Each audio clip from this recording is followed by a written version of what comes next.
এটা আমার শিবরাত্রির ব্লগ। হাই, আমি স্নেহা। ঝটফট রেডি হয়ে যাচ্ছিলাম মন্দিরে পৌঁছেই দেখি অঞ্জলি দিতে সবাই বসে পড়েছে। অ্যাজ ইউজুয়াল আমরা লেট, তাই আমরা সেকেন্ড বার অঞ্জলি দিয়ে নিলাম। বাবাকে যেই 5টা অমৃত দিয়ে অভিষেক করব সেগুলো সাজিয়ে নিচ্ছিলাম।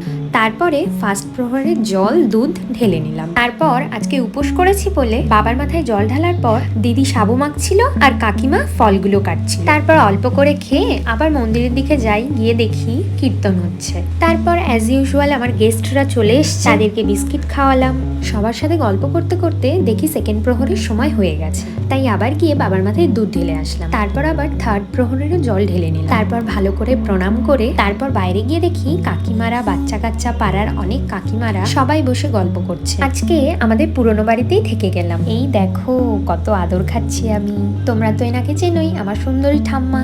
এত আদর খাওয়ার পরে আমার মনটা অনেক ভালো হয়ে গেল। আবার রাতে গিয়ে জল ঢেলে আসলাম বাবার মাথায়। শিবরাত্রি তোমাদের কেমন কাটলো অবশ্যই জানি। আমার তো সারপ্রাইজিংলি 4 প্রহরের রাত জেগে পুজো দিয়ে সম্পূর্ণ উপসে থেকে কোনোরকম কোনো বাধা ছাড়া ভালো একটা অনুভূতি আর মুহূর্তের সঙ্গে কাটালাম। আজকের জন্য এইটুকুই, বাই।